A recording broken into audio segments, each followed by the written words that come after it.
Now, for more on where the relationship between the White House and tech is headed, let's bring in Adam Kovacevic, a founder and CEO of Chamber of Progress. Among other things, the group aims to promote a progressive landscape for tech. Adam, thanks for joining me. Now, big tech bosses, they've been bending the knee, if you like. They've been making donations. In the case of Meta, they've been changing high-level executives and rolling back policies on fact-checking. Why do you think they're making such a keen push to please Donald Trump before he takes office?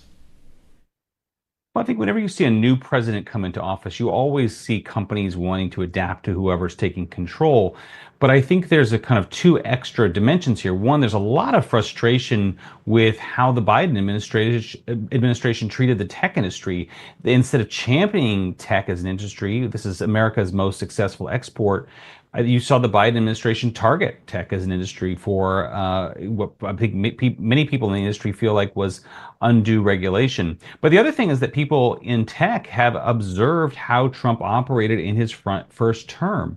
They saw that it was actually important to have CEO level relationships with him, that could prevent Trump from targeting companies, and that Trump's regulation often really rose or fell based on whether he liked the company personally. So if you're a CEO of a tech company or any company, you'd much rather start off this second Trump term with a positive relationship. Now, there are many tech issues or tech stories that he'll have to be taking a stance on. What do you think his views are on the TikTok, perhaps, or even the potential breakup of Google?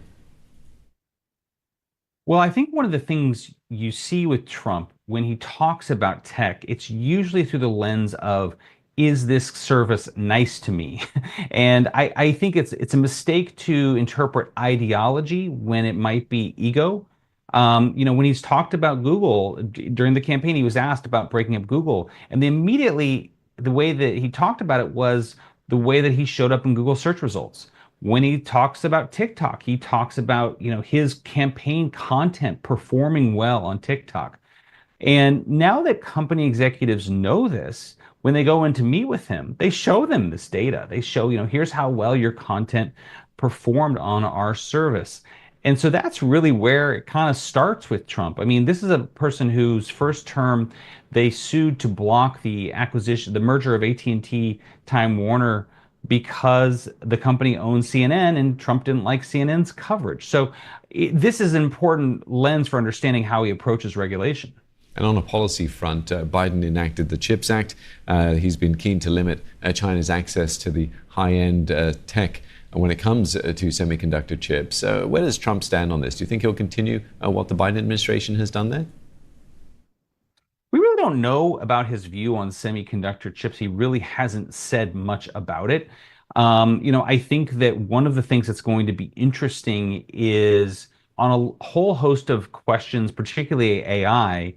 I suspect that Trump is going to shift policymaking more from a position where it's been concerned about safety and regulating and not letting U.S. companies have too much power to, we got to go beat China and beat Chinese companies in AI, in these services.